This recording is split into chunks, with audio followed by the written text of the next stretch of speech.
Eu também quero aqui compartilhar do que foi dito pelo senador Jorge Viana, no momento em que estivemos no Palácio do Planalto há pouco, pela comemoração do Dia Internacional do Meio Ambiente, onde o governo brasileiro, o governo da presidenta Dilma, divulgou uma série de medidas de importante impacto na preservação do meio ambiente, considerando a realização da Rio+20. Mas eu gostaria também de destacar aqui, nesse momento bom, esse momento histórico em que estamos vivendo na economia do nosso país, e esse momento bom na economia, obviamente, que repercute intensamente na vida do povo brasileiro, na vida dos trabalhadores, na vida da sociedade como um todo, e principalmente quando esse crescimento econômico, essa inclusão social vem associado à preservação do meio ambiente. Então, a economia brasileira vive esse momento histórico e nova rodada de redução de juros, a 7ª consecutiva, levou a taxa básica praticada pelo Banco Central de 9% ao ano para 8,5%, o menor patamar já estabelecido no Brasil. Há uma série de implicações dessa medida tomada na última reunião do Copom, que congrega os diretores do Banco Central, mas eu destaco uma delas. O governo da presidenta Dilma assume um notável compromisso com o crescimento econômico e aumento de renda para os brasileiros. Emprego e renda para os brasileiros. E aqui eu queria fazer uma ressalva.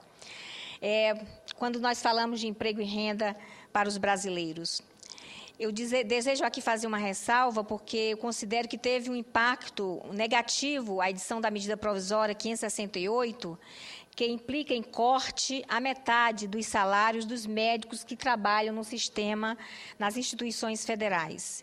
De acordo com os conselhos federais e regionais de medicina, essa medida provisória, nos termos atuais, ela representa um retrocesso nas relações de trabalho da categoria, na medida em que impõe aos atuais e futuros servidores médicos jornada em dobro, sem acréscimo de vencimentos, redução dos salários até 50% e corte dos valores pagos por insalubridade e periculosidade. Da mesma forma, os professores das instituições federais sofrerão perdas, em especial no que se refere à remuneração por dedicação exclusiva. Eu acredito que essas questões possam e devam ser revistas no momento em que, na comissão especial da medida provisória, esses temas serão amplamente debatidos. Agora, eu gostaria de registrar aqui no plenário do Senado a minha grande preocupação com essa medida provisória. Concedo uma parte ao senador Mozarildo. Senadora Ângela, eu quero compartilhar com Vossa Excelência, diria até que da perplexidade de ver uma medida provisória que, no meu entender, a assessoria da presidente Dilma não se ouve bem.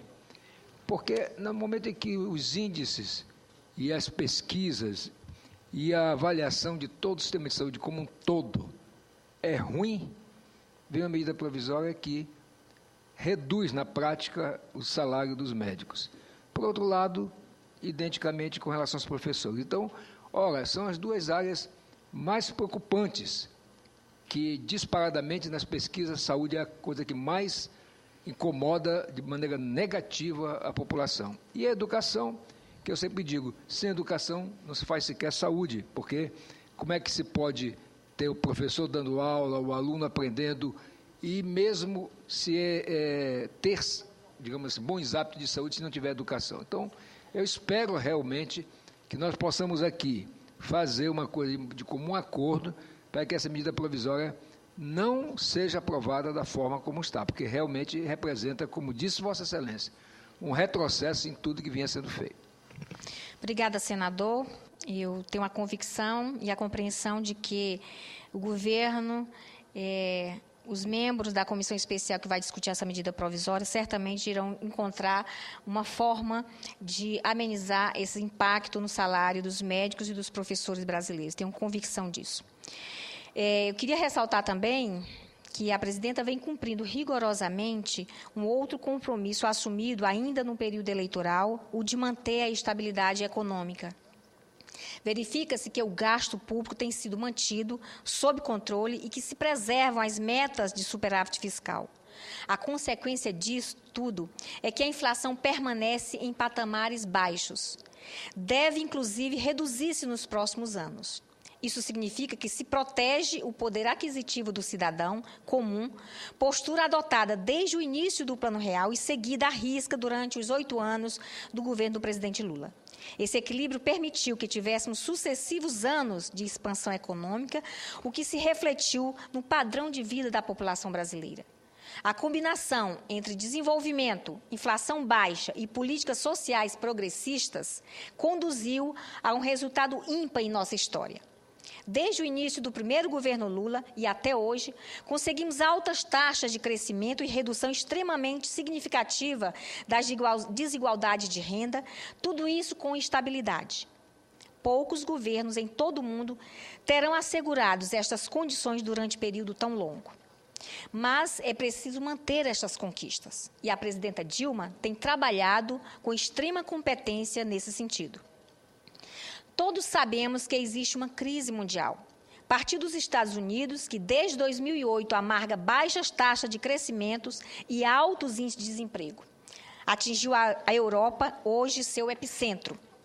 Sucessivamente, países como a Irlanda ou a Grécia, mesmo situados na zona do euro e com alto nível de renda, enfrentam verdadeiras tempestades que se refletem já no padrão de vida de sua população. Em cada 4 espanhóis, 1 está desempregado. Aos poucos, todos os países industrializados se vão contaminando. Mesmo a China, hoje a segunda economia mundial, dá sinais de que em seu ritmo de crescimento, o mais acelerado de todos tende a arrefecer. São más notícias para todas as nações. A crise de países como estes, em especial destinos importantes de nossa exportação, mostra que ninguém está inteiramente a salvo. O contágio da crise dos países ricos, que se dava a partir do mercado financeiro, estende-se à balança comercial. Decorre daí a importância fundamental de se assumir de forma ostensiva o compromisso com o desenvolvimento, como acabam de fazer o governo da presidente Dilma e sua equipe econômica. A redução de juros, aponta os especialistas, dará novo impulso à economia brasileira. Juros menores proporcionam empréstimos a juros mais baixos. Isso significa, de um lado, incentivo direto ao setor produtivo, que pode se financiar a um custo menor. De outro, alivia o consumo das famílias, que podem usar o crédito barato para fazer frente aos gastos de que precisa. Existem, sim, dados negativos. A pesquisa Sondagem Industrial, conduzida pela Confederação Nacional da Indústria, mostra que o setor registrou queda em abril, último mês, com dados disponíveis. Fraco desempenho da indústria, aliado à retração das exportações, sugere que as taxas de crescimento do país podem ser revistas para baixo. A corajosa decisão da presidenta revela a vontade de enfrentar esse desafio. O significado maior da redução das taxas de juros, acompanhada, aliás, por outras medidas que envolvem o conjunto da economia. O governo federal já vinha enfrentando um cenário externo desfavorável com medidas de estímulo a diversos setores. Caso da redução do imposto sobre produtos industrializados para os veículos. Trata-se basicamente da desoneração, o que reduz o risco na queda da demanda. Dentro desses esforços para manter, se não acelerar a atividade econômica do país, é a queda da taxa de juros a mais importante. Registra-se que há menos de um ano, em agosto de 2011, a presidenta Dilma lembrava que os juros brasileiros estavam entre os mais altos do mundo e que sua redução era necessária para proteger o crescimento. Àquela altura, já tomava medidas preparatórias para esta ofensiva, como o corte de 10 bilhões na execução orçamentária. Destinava-se essa economia de recursos a defender a estabilidade, reduzindo os riscos de pressão inflacionária. O ministro da Fazenda, Guido Mantega, agiu com perícia.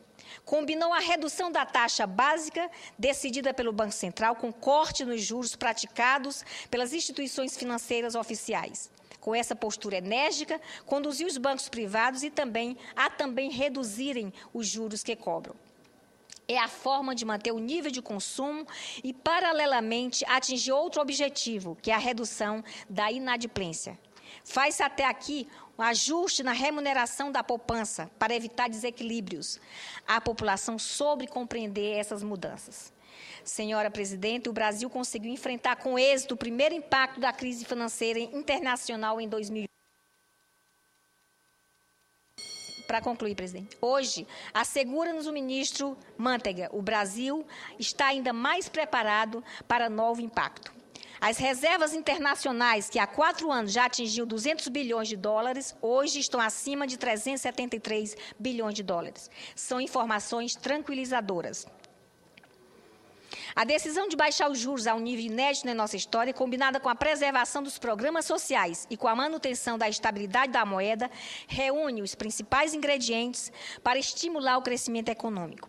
Protege-se, assim, o círculo virtuoso que nossa economia vive desde a posse do presidente Lula. E nossos cumprimentos à presidenta Dilma Rousseff e à sua competente equipe econômica. Era isso, senhora presidenta. Muito obrigada.